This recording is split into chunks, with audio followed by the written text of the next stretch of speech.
That didn't happen to us, so we're going to choose to use Keras and other frameworks that make sense.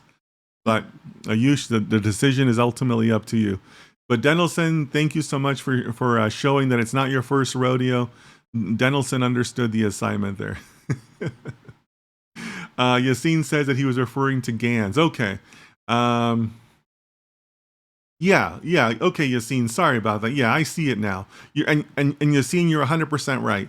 That the argument that I was making is that it's not a type of neural network; it's an architecture.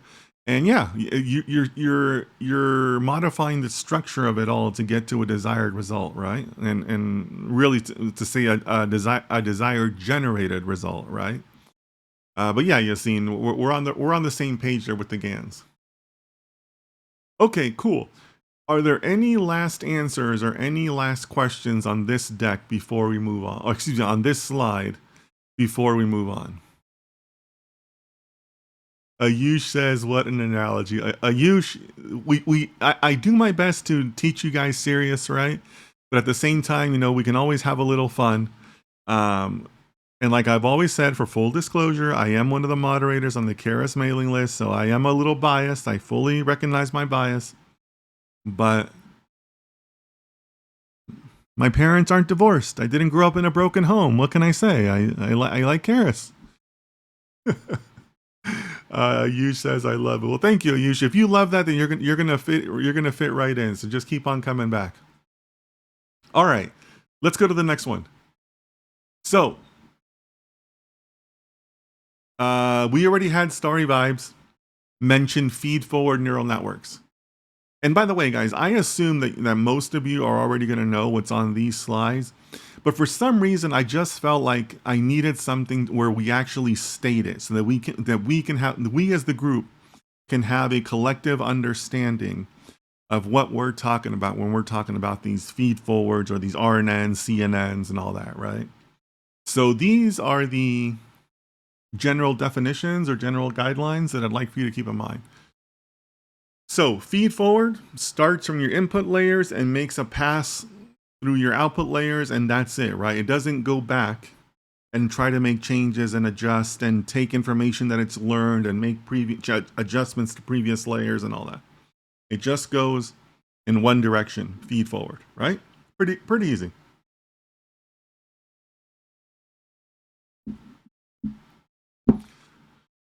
All right, recurrent neural networks.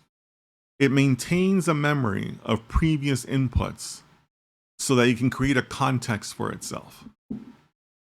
You'll notice, you'll notice that I said, and I chose my words carefully here, tends to do well with time series data. But as I prefer to say, it's also sequential data with a single dimension, right? We're basically saying that order matters. The order in which I'm giving you the inputs matter. That's basically what you're saying with an RNN. It just so happens that time series also shares that quality that the order matters. But remember, the model doesn't know you're giving it time series data, right? So we got to think about it is that RNNs do well with sequential data in a single dimension, right? So keep that in mind, okay? And if you want to actually think about this a little bit further, what else is data where the order or the sequence matters? What else? Think about that. Let me know in the chat. What else is out there where sequence matters? And also keep in mind, I chose the tends to because again, there's no rule that says you have to do this. Too many of the idiot influencers out there are, oh, it's time series. Oh, we must use an RNN. You don't have to do anything. That's part of the experimentation of life, right? Experimentation of data science. Maybe a feed-forward neural network will work just fine. Or if we go back to our previous example, right? We did do an RNN on this data and it performed horribly. What are you going to do then? Just stop because, oh, well, it's time series. We have to use RNN. No, you don't. You can do whatever you want. Right? So keep that in mind.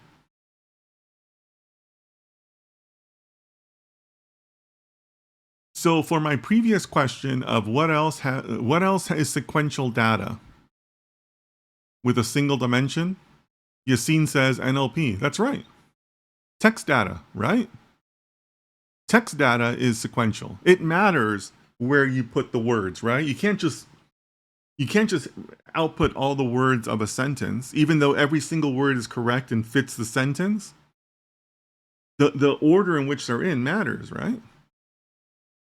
So yeah, Yassine's right. Text data is sequential, arguably single-dimensional data, right?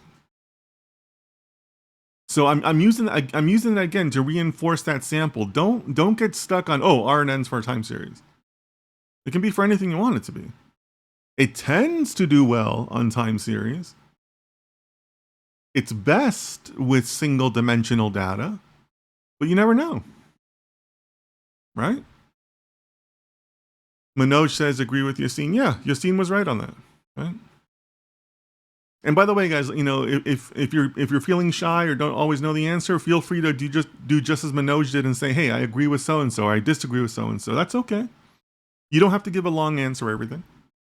But again, right? It's not that it does well for time series, it's that it does well on sequential single-dimensional data. And there's a lot of other sequential single-dimension data that you can come up with out there besides time series. Okay? All right, next one. Convolutional neural networks, or CNNs. So this also tries to create context, but it just does it with more inputs. So it assumes that whatever data you're giving it is part of a grid. So it wants to take all the edges into account. Right? So if single-dimensional sequential data is just on one plane, CNN says, well, wait a minute, you could have multiple planes. So I want to know not just what's beside it, but what's on top of it, what's the diagonals, what's on those edges.